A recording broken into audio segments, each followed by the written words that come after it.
Olá a todos, bem-vindos a mais um episódio do The Fox Show. Esta semana tive o prazer de falar com a Carolina Pereira, embaixadora da HeForShe em Portugal, e falámos de várias coisas, tal como empreendedorismo social, como conseguir trazer mudança a uma comunidade e também que às vezes os imprevistos estão lá para nos guiar para o caminho mais certo. Por isso, espero que gostem da conversa. No final da conversa voltamos a falar. Até já! Olá a todos, bem-vindos a mais um episódio do The Fox Show. Hoje temos connosco a Carolina Pereira, que trabalha para o Programa das Nações Unidas para o Desenvolvimento e que se define como uma changemaker. E eu queria começar já a perguntar por aí, o que é uma changemaker? Para mim, um changemaker é alguém que junta o melhor de dois mundos entre um ativista e um empreendedor, porque para mim resolver problemas é diferente de gerar mudança. Um changemaker gera mudança, não é? E o ativismo é importante e são normalmente as pessoas que defendem muito uma causa, que iniciam movimentos, mas sem muita estratégia, a meu ver, porque não têm um mindset empreendedor. E por vezes o empreendedorismo depois está ligado a completamente o oposto. Há alguém que tem imensa estratégia, mas nem sempre o impacto social ou ambiental é uma prioridade. O que é importante é que isto seja sustentável financeiramente, etc. E eu acho que para se gerar mudança temos de complementar um com o outro, que é ter o coração do lado certo e estratégia a longo prazo, porque é a única maneira de se gerar mudança é a longo prazo. Já pegaste também na junção entre o empreendedorismo e o impacto social que é possível ter através de algo mais a longo prazo, creio que definiste também a Destiny como um negócio social, se não me engano. Exato. O que é que queres dizer bem com isso? É essa junção entre o empreendedorismo e, por exemplo, digamos uma startup? Um negócio social, em Portugal, um negócio social é algo mesmo que existe a nível fiscal, não em Portugal. Ok. Em Portugal existem associações sem fins lucrativos, Exato. Mas que e sem fins lucrativos também não quer dizer que não geres dinheiro. As pessoas confundem um bocadinho isso. E depois tens negócio e, portanto, não podes, por exemplo, receber doações e coisas do género porque és uma empresa. Nos Estados Unidos e em outros países já existe a definição de negócio social, que foi até o Muhammad Yunus que trouxe essa teoria de negócios sociais. E um negócio social é simplesmente algo que vê a sustentabilidade como uma mesa, não é? Que tem 3 pilares e que se tirares um cai e precisa de sustentabilidade a nível social, a nível ambiental e a nível financeiro, e só assim é que é um negócio social. Ou seja, se eu só tiver sustentabilidade financeira e não estiver a gerar impacto, não conta. Se estiver só a gerar impacto ambiental, também não conta. Tem de ser... É um negócio que funciona de uma forma mais holística. E um bocadinho mais para a tua experiência específica. Isto tudo começou com uma viagem à Indonésia, se não me engano. Certo. Ok. Podias-me explicar porque é que fizeste a viagem, qual era a tua ideia e como é que isso tudo se desenrolou depois? Ok. Eu era surfista, ainda sou surfista, mas menos. Agora sou mais changemaker ou empreendedora social, o que for. E o sonho de qualquer surfista é a Indonésia. Nós crescemos com os quartos forrados com palmeiras e ondas perfeitas e a surfar de biquíni e coisas do género. E eu queria ir para a Indonésia, mas eu sempre também fui escoteira, sempre cresci com aquela a ideologia de deixa o mundo um bocadinho melhor do que encontraste. Mesmo enquanto surfista, era uma surfista muito ativista, de proteção das ondas e coisas do género. E, portanto, esta viagem à Indonésia era tão especial para mim, era a viagem que eu queria fazê-la também à minha maneira.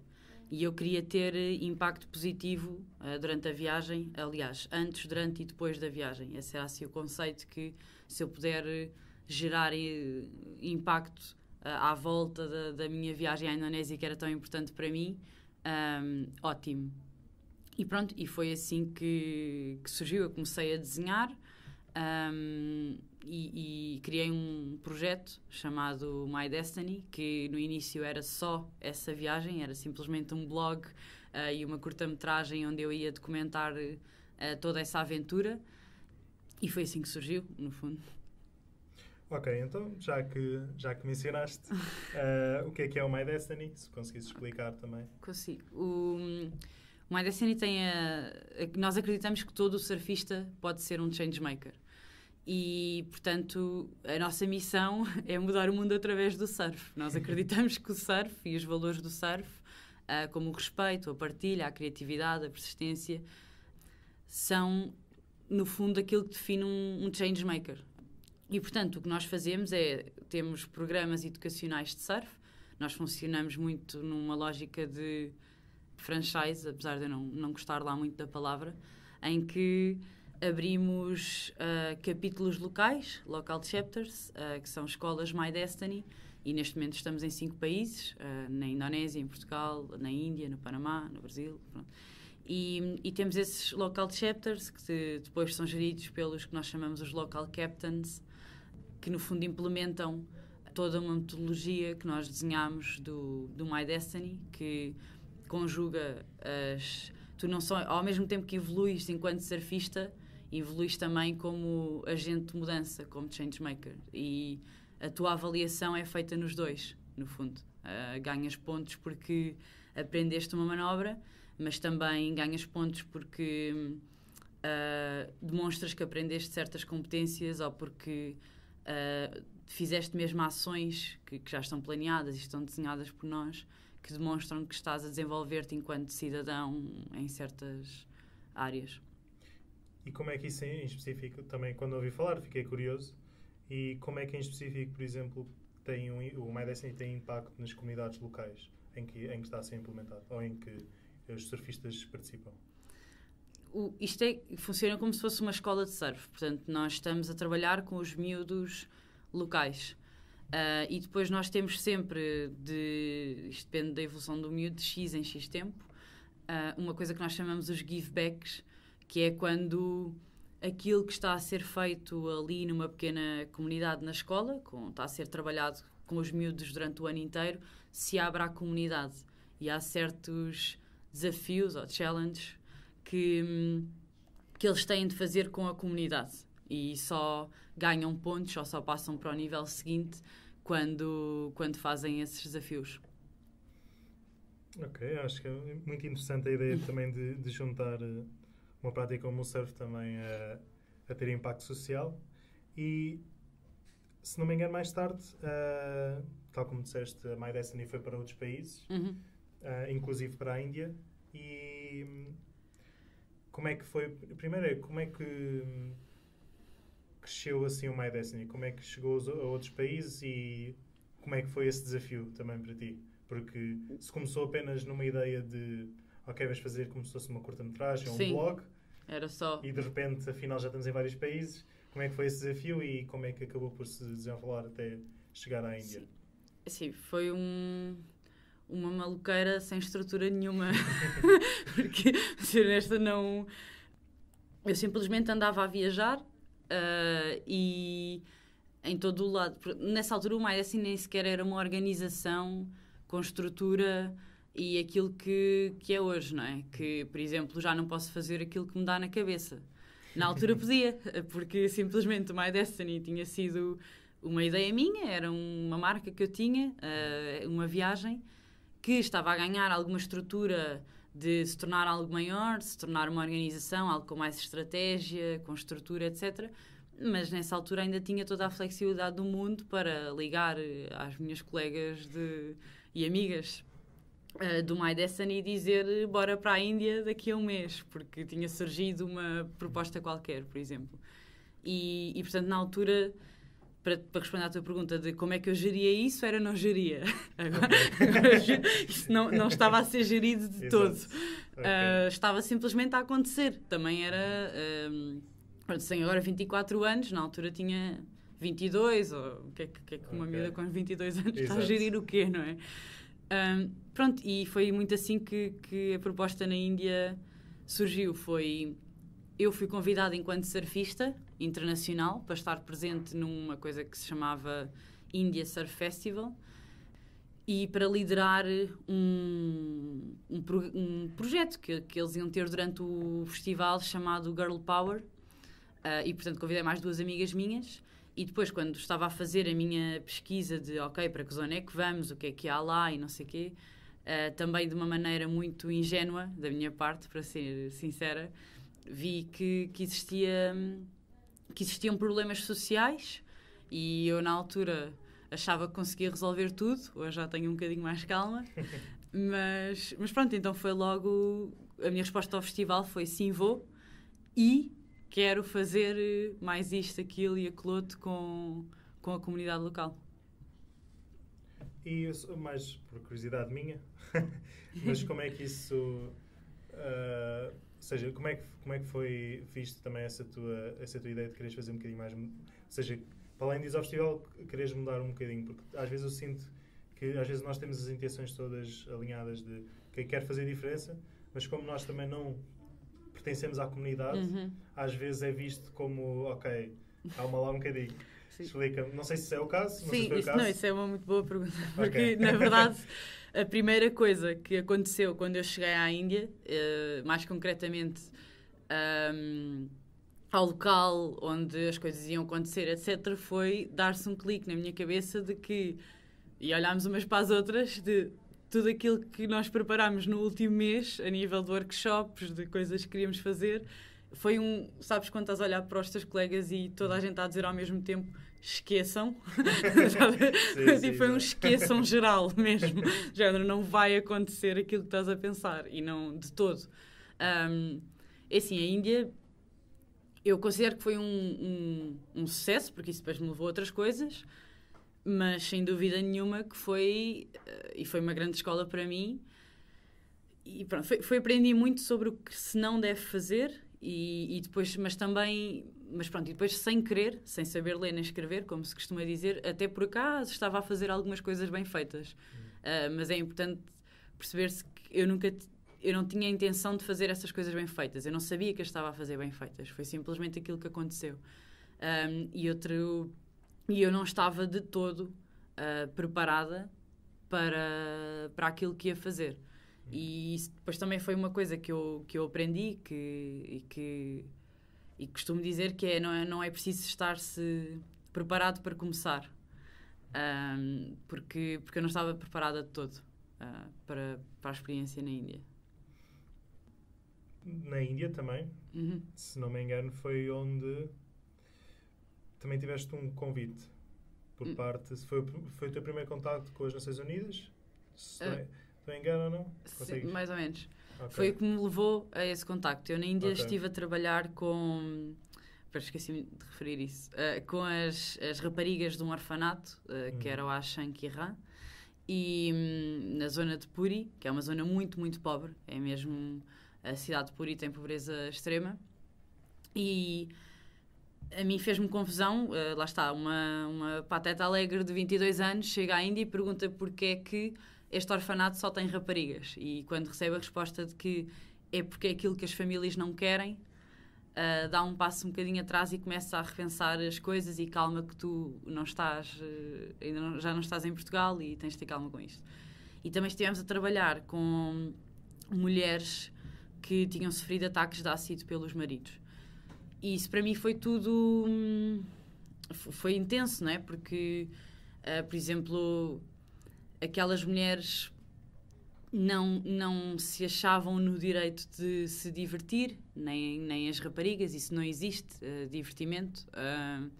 Não existe prazer de dar sequer a apanhar sol, entendes? Os prazeres básicos da vida, não existe isso. E então todo o trabalho que nós fizemos, nós desistimos de tudo aquilo que tínhamos planeado antes, mas fizemos coisas todos os dias mas percebemos que tínhamos de ir muito mais atrás, muito mais aos basics. Então foi muito à volta de, no início, criar um espaço seguro para existir partilha, perceber bem quais é que eram as necessidades delas, os medos, etc. E foi muito intenso para 3 raparigas de 22 anos, não é? Mas... E começámos, por exemplo, nós queríamos usar o surf, percebemos que íamos ter de primeiro começar por fazer, se calhar, umas balance boards, que é usar uns tubos e umas tábuas para treinar o equilíbrio em terra, e depois o máximo que conseguimos fazer com elas foi primeiro levá-las a um rio e soltar em contacto com a água foi um quebra-gelo gigante. E o último dia, que foi quando fomos ao mar, e foi só ir para a zona de rebentação, mergulhar, elas vestiram o seu melhor sari, que é o traje tradicional, e foram para a praia de sari, que não faz sentido nenhum, mas pronto. Mas porque aquilo para elas era o evento do ano, elas estavam a tocar no mar, e são pessoas que vivem a 10 minutos do mar e nunca viram o mar, porque estão presas, que nunca saíram de casa e nunca viram o mar. Mas pronto, avançando, uma das coisas que nós fizemos bem, sem sabermos que estávamos a fazer bem, foi, de uma forma controlada, envolver os homens.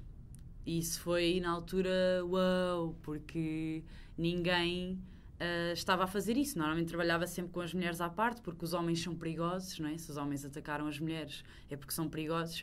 E nós, acho que aí a ingenuidade foi a meu favor, achar, partido de pessoas, de que ninguém é mau à partida. E eu perceber que, de facto, eles não atiram ácido para a cara de uma mulher porque são maus. Eles atiram porque é assim que se deve fazer. Ou seja, é uma coisa cultural. E não estou a justificar, atenção, é horrível, sim, é mau, é péssimo. Exato. Mas é como, por exemplo, é tão natural para eles como caiu um prato em tua casa, partiu-se, tu vais varrer e limpar. Para eles é, se uma mulher quer sair de tua casa, te quer abandonar, se quer divorciar de ti, tu fazes isso, que é para, pronto, em teoria ela ficar feia e ninguém a vai querer, não é? E eu não estou a dizer isto de forma a minimizar o problema, sim, a minimizar de todo. Sim. Estou só a dizer que é preciso perceber que ele não fez aquilo somente por a maldade, foi porque, e não é, lá está, e se existem 10 mulheres que sofreram, é porque existe um padrão, e se existe um padrão, tu começas a perceber que é cultural, que é assim, pronto. E então nós estávamos a trabalhar com essas mulheres e excluímos os homens primeiro, até pronto, e lá está, e como eu disse, são mulheres que não sabem o que é prazer, não sabem o que é divertir-se, etc. Mas os homens, nós estivemos lá ainda há algum tempo, um mês e tal, e os homens, a metade do processo, começaram a vir para a praia e a ver aquilo que nós estávamos a fazer. E depois a transformação foi mesmo bonita, que foi, eles nunca viram a mulher deles a divertir-se. Eles nunca viram a mulher deles feliz. E nós estávamos a trabalhar com elas com umas pranchas no rio, e houve homens e é o mesmo homem que atirou o ácido para a cara da mulher, ou seja, houve homens que se quiseram voluntariar e de repente tinhas homens a ajudarem a mulher a divertir-se, a empurrarem a prancha, a remarem, ou seja, era mesmo a fazer aquilo que eu estava a fazer, a ajudarem-nas a elas a divertir-se e a estarem super felizes, porque, espera, tipo, nós até nos podemos dar bem, nós isto até, tipo, não... E isso foi, pronto, e depois obviamente houve fotografias, e depois foi na Índia, é um país em que tudo acontece.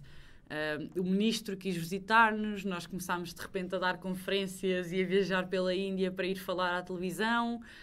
Foi todo um impacto sobre aquilo que se tinha passado numa praia e a forma como nós tínhamos envolvido os homens, porque no final, por exemplo, a foto de grupo com as raparigas do orfanato e não sei o quê, tens montes de homens locais, indianos, que se juntaram. E isso acabou por ganhar alguma projeção na altura. Saiu em imensos jornais, foi um bocado, pronto, a doideira. E depois acabou por ser reconhecido pelas Nações Unidas e convidaram-me para ir a uma conferência e partilhar essa experiência. E pronto, mas foi aí que começou o contacto foi reconhecerem esse trabalho que estava a ser feito no local. Eu também achei interessante a maneira como estavas a explicar também que às vezes é preciso perceber que é um problema cultural. Não, eu percebi que não estavas a minimizar o problema. Não, de todos. Obviamente. Mas achei interessante como... Não estou a desculpar. É só não, obviamente. Sim, não. Eu percebi perfeitamente, sim. Porque não, mas às vezes é importante perceber também que é um problema cultural, diria... De educação. Exatamente. Porque aí percebes qual é a causa do problema e muito mais facilmente consegues abordá-lo. Porque se nós simplificarmos de forma simplesmente são maus e fazem isto porque Sim. são maus, o impacto se calhar que irias ter não era tanto como o que acabaste por ter. Sim, Assim. uma coisa que isso é comum dentro do mundo do empreendedorismo social e do impacto social, é que usa-se muito a palavra empatia. Empatia, nós às vezes até já começamos a gozar com isso, que é empatia é a solução para tudo. Mas de facto, nós quando começamos a desenhar um programa, um projeto para resolver alguma coisa a nível local, o primeiro passo é sempre a imersão no problema, e isso exige imensa empatia. E depois, a nível de liderança, estão-nos sempre a dizer para liderar com empatia. E, portanto, é empatia, empatia, empatia. Mas a verdade é que, obviamente, que é difícil pedir a alguém para ter empatia para com uma pessoa que fez um ataque de ácido a alguém, não é? Não, mas tens de ter empatia com ele e perceber o que é que está do outro lado e pôr-te nos pés dessa pessoa. É difícil pedir a alguém para te pôr nos pés de uma pessoa que fez isso. Eu não consigo, eu nunca ia fazer. Sim. Mas de facto é o que tu estás a dizer. E depois de facto é a única maneira, tu tens mesmo de conseguir fazer isso. E uma das coisas que nós fazemos para resolver isso, aprendi depois, para resolver qualquer que seja o problema, é muitas vezes ouvir as histórias das pessoas. E é duro, é uma fase, a imersão é uma fase que tira muito. Depois vem a parte estratégica, mas a primeira fase, e a parte estratégica já estamos a falar assim numa coisa muito macro e tal, mais fria, mas a primeira fase tenho de pôr nos pés de quem está a viver o problema e a ouvir as histórias e assim, e teres mesmo o tempo para estar a ouvir a história dele e não só da vítima, e perceberes que ele também é vítima de uma série de coisas. Pronto, é perceber o que é que está por detrás, não é? O que é que está na raiz do problema, e às vezes compreender dá muito trabalho, por isso nós às vezes julgamos simplesmente porque é mais fácil e pintamos tudo com uma tinta e pronto. Exato. Queria só fazer então a ligação de que foi depois desse trabalho na Índia, como tu disseste, foi depois reconhecido pelas Nações Unidas. Tu foste então convidada para ires falar uma conferência. Sim. E o que é que aconteceu depois? Ou seja, como é que isso tudo acabou por se desenrolar? Porque sei que acredito que haja também aconteceram entretanto muitas coisas depois. Sim. Mas se pudesses, ou seja, imagina, voltamos atrás no tempo e estás a fazer um relato do que foi acontecendo. Meu Deus. Ou seja, como é que soubeste que foste convidada para a conferência? Recebeste uma chamada? Recebi um e-mail. Recebeste um e-mail? Ok. Porque recebi um e-mail a dizer que ia acontecer a primeira conferência mundial do Surf Plus Social Good. O Plus Social Good é uma conferência que existe das Nações Unidas e que continua a existir. E é uma conferência grande, foi, por exemplo, onde foram lançados os Millennium Goals e depois, mais tarde, os Objetivos de Desenvolvimento Sustentável. Pronto, são conferências grandes que unem sempre 3 setores: o académico, ou melhor, o ativista, organizações que estão no local, ativistas, projetos, coisas que aconteceram, e depois o setor privado e o académico, e essas conferências servem para que estas pessoas falem, porque muitas vezes os problemas de uns são as soluções de outros e vice-versa, e esses setores não costumam falar. E eles depois fazem, para além da principal, fazem temáticas. Tens, por exemplo, o Travel Plus Social Good, o Business Plus Social Good e por aí fora. E era a primeira vez que iria existir o Surf Plus Social Good. E aquela conferência em específico estava muito ligada à igualdade de género. Eles até tinham um dia que se chamava Let's Make Waves, que era 100% dedicado a raparigas e etc.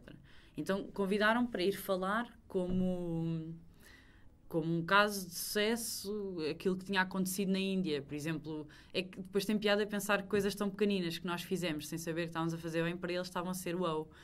Por exemplo, pensarmos que uma prancha de surf é uma coisa muito grande para levar para dentro d'água e que para alguém que nunca esteve na água está a lidar com muita coisa. Nós na Índia contratámos, entre aspas, uns carpinteiros locais para desenhar umas pranchas de madeira que se encaixam na mão, para no fundo elas poderem fazer carreirinhas com mais estilo e coisas de género, tipo, e estão a surfar, mas é body surfing, pronto, sim, e não é com o corpo e não com uma prancha. Isso para eles era, uau, pois, isso tira aquele coisa de ter uma prancha grande, mas enfim. Então eu recebi esse e-mail e durante essa conferência não só falei, como depois mais tarde propuseram-me liderar um workshop. Eu liderei, foi em Bali e pronto, e depois aquilo tinha alguns prémios, mas era menções honrosas no fundo, uma coisa informal. Mas havia o prémio Jovem Promessa e eu fui destacada como Jovem Promessa. Na altura até fiz piada com a coisa, porque eu era a mais nova que ali estava, para variar. Portanto, se eu não fosse a Jovem Promessa, era preciso estar mesmo a fazer um trabalho muito mau.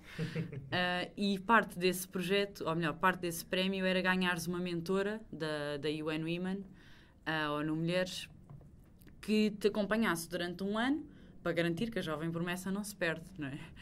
E pronto, e eu depois comecei a ser acompanhada, algo informal, mas que me deu muitas luzes, não só de aprender mais sobre igualdade de género, e no fundo aprendi que se eu quiser gerar mudança em qualquer que seja o sítio, eu tenho de perceber de igualdade de género, porque percebi que existe processos para se gerar mudança e que há certas coisas como a saúde, a educação, a igualdade de género, coisas básicas que antes de tu trabalhar, seja o que for, tens de perceber daquelas. E, portanto, percebi isso e pronto, e acho que aprendi imenso sobre a ver o mundo com essas lentes. E depois também a nível de carreira, pronto, porque a mentoria era muito estratégica também, ok? O que é que skill é que tu precisas de aprender a seguir para te tornares melhor naquilo que estás a fazer? E foi isso. E fazendo agora uma pequena pausa na tua história, falaste também de que tiveste uma mentora. Uhum. E queria só perceber quão importante tu achas que é para jovens terem um mentor, ou o que é que isso te ajudou e se recomendavas? Suponho que sim, mas como é que isso... Não recomendou, foi horrível. Mas o que é que isso te ajudou, em concreto? Eu recomendo, mas quero aqui deixar tu não precisas ter um mentor também. E, aliás, precisas sim, não tem de ser formal. Eu acho que depois as pessoas encontram muitas coisas que lhes bloqueiam. Eu quero ser empreendedora e por isso, de repente, existem tantas concepções de então tenho que ter um mentor, então tenho que ter dinheiro, e pões tantas barreiras. Não, tu não tens de ter nada disso. Calma, tu podes começar de outra maneira. E eu, honestamente, acho que tive muitos mentores antes de ter a Eldine como mentora. A Eldine foi minha mentora no papel e mais tarde essa relação tornou-se uma amizade, mas eu tenho amigos próximos que foram meus mentores, sem se aperceberem disso. Eu própria faço mentoria a amigos meus sem lhes chamar mentoria. Agora, acho que o que é importante sim, e até vou dizer isto de uma maneira um bocado fria, para pôr num extremo, é escolher muito bem as pessoas de quem te rodeias. Porque isso vai, sem dúvida nenhuma, definir o que é a tua realidade no hoje e, portanto, definir o que é o teu amanhã. E por mais que se tu queres ser, por exemplo, se tu és muito orientado para a carreira, e é uma coisa importante na tua vida, também pode não ser importante, também é válido. Eu não quero, não é ambições, mas não quero esse lifestyle de querer subir na carreira e pronto, também é válido. Mas se tu estiveres rodeado de pessoas que o mais importante é, sei lá, o tema que falam é ir ao cinema só, ou irem sair e vão sair todas as noites, e isso é fixe, as histórias da noite e não sei o quê. Eu também faço isso, mas se calhar com outra regularidade. É um bocado impossível que e são pessoas com quem tu nunca consegues ter uma conversa sobre o que é que achas que eu devia de fazer a seguir, estrategicamente. Eu daqui a 3 anos gostava de estar não sei onde. Isso para mim isso é que é importante. Pronto, essa mentoria informal, rodear-te das pessoas certas, e até mesmo se vês que há pessoas que estão a abrandar, desapega-te. E não, eu digo isto, soa muito a mal, mas eu não faço isto, atenção, os amigos que tenho são amigos mesmo genuínos e é porque gosto deles, não é porque me dão alguma coisa, mas é simplesmente tu não vais conseguir segurar toda a gente na tua vida. Isso vai acontecer de uma maneira natural ou controlada por ti. E é um bocadinho isso. Sim. Ou seja, um bocado inevitável, simplesmente tu tens noção Sim. de que que estão nem em sequer caminhos é, diferentes. É mais sim, por e nem aí. sequer é em terceiro, não é? O que é que, Claro, por exemplo, sim. o que é que tu me podes dar?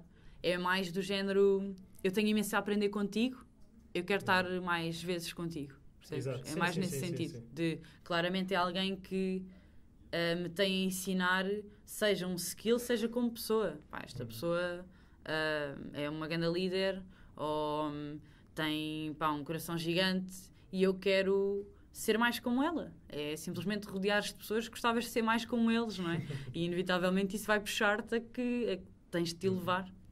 Exato. E então agora, parando a pausa de Parando tua a pausa. história, Sim. mas depois com a tua mentora, se não me engano, aconselhou-te a ir a uma formação em Nova Iorque. Formação Em França. Em França, peço Sim, desculpa. na forma. Nova Iorque. É ao lado. Exato, é mesmo ali ao saltinho. Da He4She, certo? E para as pessoas que ainda não conhecem o que é o He4She, podias só explicar um bocadinho? Posso. O E4She é um movimento das Nações Unidas Mulheres para a igualdade de género, que é muito associado à Emma Watson, porque é embaixadora, é cofundadora do movimento e é embaixadora. E surgiu muito para tentar dar uma imagem mais fresh, mais inclusiva, mais jovem ao tema da igualdade de género, que era um tema muito pesado e portanto, afirma-se muito como um movimento para jovens. E, no fundo, a nível prático, trabalha, e as Nações Unidas trabalham sempre com esses três setores alinhados, o académico, o setor privado e governo, e, obviamente, isto para além depois de consciencialização, raise awareness, campanhas e não sei o quê, mas esses três setores têm de estar sempre alinhados. E, no fundo, é isto. É um movimento que tem imensas campanhas, mas que equilibra muito bem campanhas com objetivos mensuráveis e muito bem estipulados de 3 a 5 anos nesses três setores. E já fez um ano em que a He4She está Em Portugal. Está em Portugal. Sim. Exato. E qual foi o impacto que pronto, tendo em conta que estas coisas são a longo prazo, como Claro. já discutimos, e que é uma mudança às vezes muito mais subtil do que e mesmo medir a mudança às vezes é complicado. Mas que impacto é que tu sentes que já teve, ou que sentes, ou que sabes que já verificaste que teve He4She Em Portugal em específico. cá em Portugal em específico? É assim, a nível de números, e isso não é impacto, são simplesmente estatísticas, é números, foi feito um mesmo muito bom trabalho. Num ano nós passámos de uma pessoa que veio de França a ter equipas em Lisboa, no Porto, no Algarve, em Évora. Fizemos mais de 15 eventos, desde conferências a eventos maiores, fora aqueles em que nós estivemos presentes, só estamos a contar com aqueles que nós fizemos, e fizemos várias conferências em Lisboa com mais de 200 e tal pessoas, e no Porto também. E pronto, e já temos equipas em várias universidades. É um movimento que está a crescer muito nas universidades, e isso é engraçado. Está a crescer muito, está mesmo a ser um movimento de jovens, e depois esses jovens é que, por exemplo, estão a fazer pressão para nós. Só no final deste ano é que começámos a trabalhar mais, ou melhor, no final do primeiro ano, com o setor privado, porque começou a existir pressão de estar-se a perceber que aquilo estava a nascer nas universidades. E a nível de impacto, portanto, isto é o trabalho que está a ser feito no terreno. A nível de impacto, do que é que eu sinto que isso trouxe ao panorama da igualdade de género em Portugal, acho que foi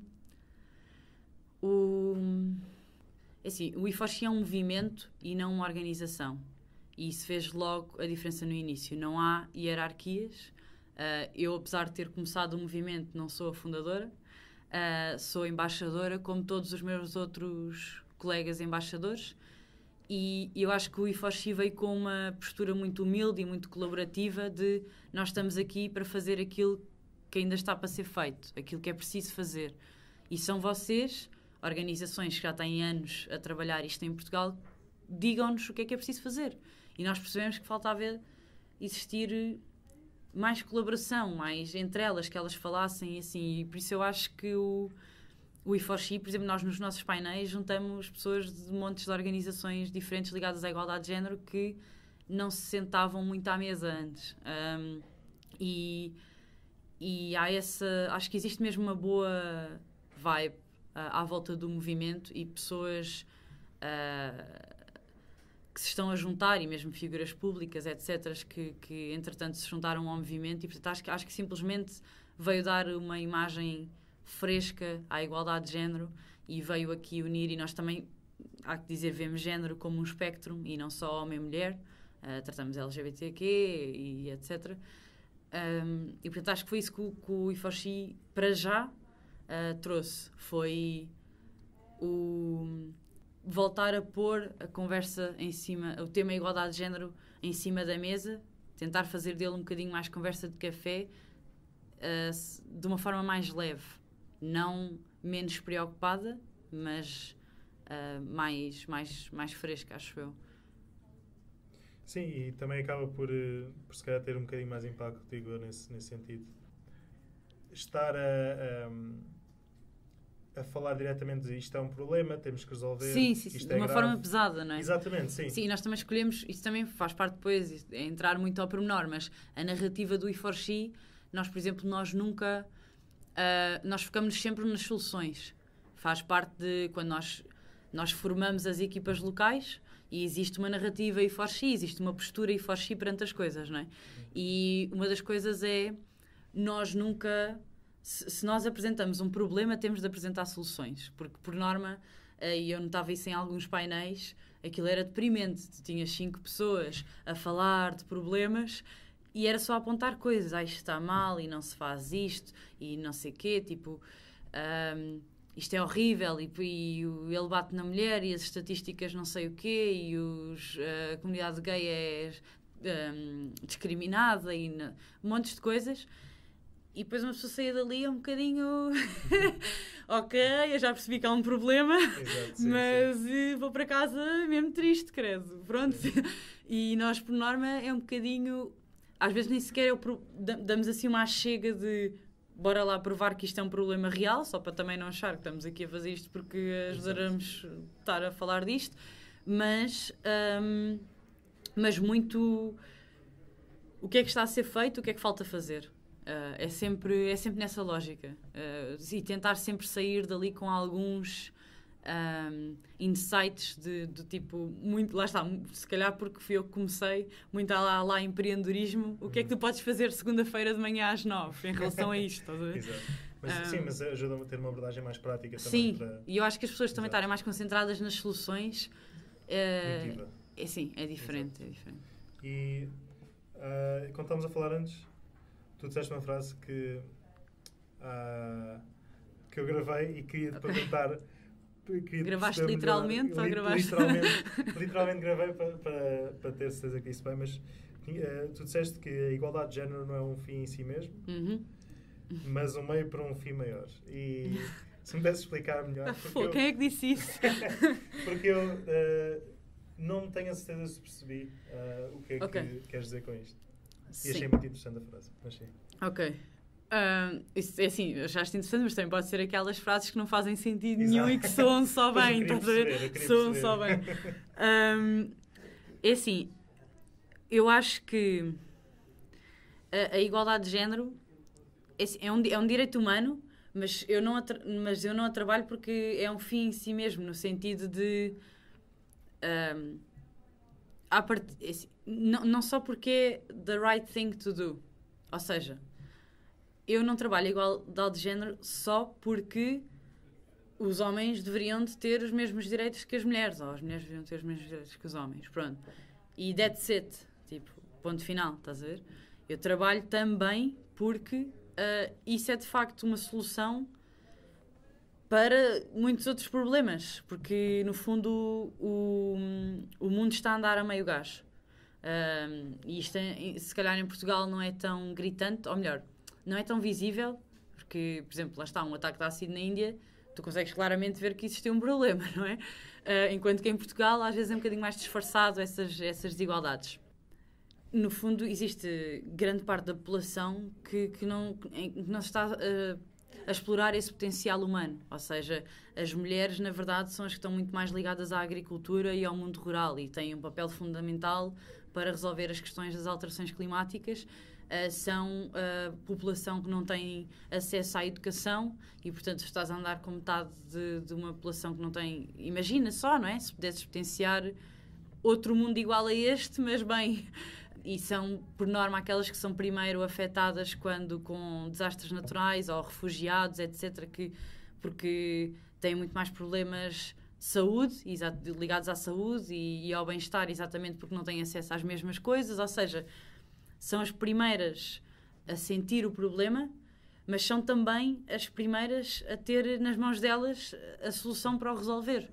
E por isso, para mim, eu não trabalho só porque it's the right thing to do, eu trabalho também porque acredito que é das formas mais eficazes para gerar mudança. E neste momento estás a trabalhar num dos projetos que tens, é o Global Goals Boat. Acho que disse bem, certo? Sim, Global sim. Goals Boat. E se calhar um bocadinho antes, se podias explicar o que é que, para as pessoas que ainda não sabem, isto trabalha também com os Sustainable Development Goals das Nações Unidas e o que é que são os Sustainable Development Goals? Okay. De uma forma muito simples, os Objetivos de Desenvolvimento Sustentável, ou os Global Goals, se quiseres pôr de uma forma mais curta, é simplesmente uma agenda com 17 objetivos, todos e que depois se traduzem em mais de 100 objetivos específicos, para mudar o mundo até 2030, até 2030. E pronto, e muito resumidamente é isso. Tens vários objetivos, desde no poverty, a educação de qualidade, a igualdade de género, que depois se traduzem em objetivos concretos, mensuráveis, metas, todos eles, e no fundo são simplesmente uma guideline para quem está a trabalhar estes temas, ao menos estamos todos a falar a mesma língua, percebes? Foi assim para unificar o trabalho. Exato, para concretizar também as ideias, exato. E então o que é o Global Goals Boat? O Global Goals Boat vai ser, porque ainda não está propriamente lançado, um programa de aceleração de changemakers. Ou seja, a ideia é pegar em potenciais changemakers, mas pessoas que já estão a fazer um bom trabalho no terreno, ativistas, líderes locais, etc., que entram num programa de 9 meses, provavelmente, que passam por várias fases.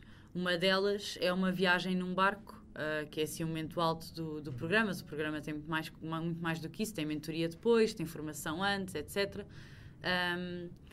E têm de sair dali com um plano de ação. Ou seja, o objetivo é transformar alguém que tinha uma muito boa intenção a alguém que passa a ter, de facto, ação perante isso. Queria só terminar por... pronto, eu quando falo também às vezes também aconteceu na entrevista com o Mário e agora também a falar contigo, parece, e não estou a dizer isto obviamente para minimizar o que conseguiste fazer, mas às vezes parece que, meu Deus, ela fez isto tudo, é espetacular. Não assim tanto. Foi tudo perfeito à primeira. Não foi. Obviamente não querendo minimizar, porque, aliás, eu acho que apontar as falhas... Mas eu acho que é importante minimizar também. Não é minimizar, é relativizar um bocado as coisas. Certo, exato. Sim, mas eu acho que às vezes apontar as falhas é mais, até dá mais relevância ou dá mais valor sim. aos teus achievements. Sim. Não está a ver a palavra em português. Não faz mal. E, por exemplo, queria só dar também alguns exemplos de quais foram as fases mais complicadas. Okay. Ou alguma história assim. Sim. Isso há imensas, lá está. Exato. É que dá para muito mais do que isto, de facto, que estive a contar. Porque, Exato. e foi é uma boa questão, porque eu até me tenho diferenciado nos últimos speeches que vou dar por me definir pelos meus falhanços e não pelas conquistas. Estava-te a contar há bocado do Leadership Tournament da IESEC.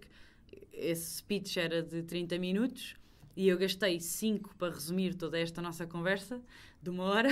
Exato. E do género, resumi isto tudo muito rápido e depois disse, ok, soa muito bem, não é? E os restantes 25 foi só contar falhanços e pronto. E até há uma coisa que é o Fuck Up Nights, não sei se conheces o conceito, que são grandes empreendedores e investidores que vão contar os seus falhanços. Por exemplo, tens muito TED Talk que tu vais falar o bem, Exato. o Fuck Up Nights é tu vais dizer o que é que fizeste mal. E eu acho que é assim que se aprende, mas correu tudo mal. Isto tudo que eu disse, correu tudo mal. Mas é verdade, lá está, correu tudo mal. O My Destiny começou por querer ser uma curta-metragem. A curta-metragem nunca saiu, porque entretanto se mudou e queria-se fazer mais. Nós no início, no My Destiny, achávamos que íamos ser uma agência de viagens, então nós descobrimos que não conseguimos vender viagem nenhuma porque não éramos agentes. A seguir percebemos que o que queríamos mais era ter impacto no terreno, não sabíamos sequer como é que isso se fazia. Ou seja, foi tudo um bocadinho... Foi tudo correndo mal, e estou mesmo a ser honesta, não estou aqui a... Foi mesmo tudo correndo mal, mas foi-se reajustando. Eu acho que no fundo não foi... O correr mal tem uma conotação muito negativa. É simplesmente... Não correu como ao previsto, porque havia coisas que tu tinhas de aprender e que tinhas de melhorar. E eu acho que isso é das maiores... Ninguém nunca vai ser um empreendedor ou um bom changemaker ou o que for se tiver imenso medo de falhar. Eu acho que tens de ver o falhar mesmo como aprendizagem, porque há aquele meme, ou lá como é que se diz, na internet, que é o caminho para o sucesso, e tens assim uma seta direita e diz o que as pessoas acham que é, e depois tens assim aquilo tudo repescado e diz o que na verdade é. E é mesmo, é literalmente isso.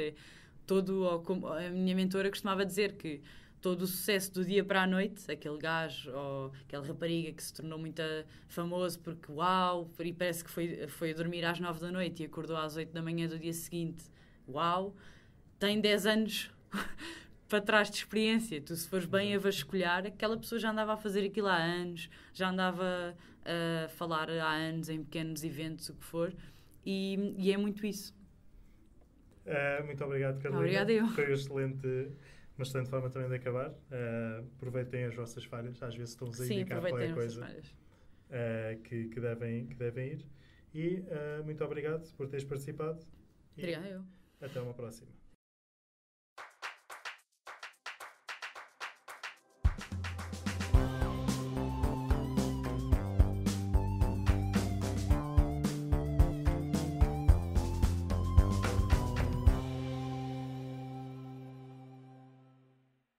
Muito obrigado por terem ouvido este episódio até ao fim. Espero que tenham gostado tanto como eu de ouvir a história e as peripécias da Carolina. Se por acaso nos estiverem a ouvir no SoundCloud ou no iTunes, ia pedir que deixassem a vossa review, um coraçãozinho, seguissem e mesmo deixassem as estrelinhas que vocês acharem mais justas. No caso do iTunes, ajuda sempre o podcast a crescer e a chegar a mais pessoas.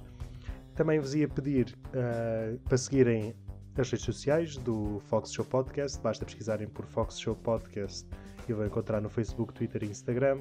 Em breve também vão estar disponíveis os episódios no Facebook e no YouTube, ou seja, episódios completos do podcast. Nas redes sociais também vou começar a publicar mais coisas, livros, temas, partilhar artigos que foram falados nas conversas que já tivemos, ou mesmo que eu acho que podem ter algum interesse para vocês. E por isso, hoje é tudo. Espero que tenham gostado e até para a semana.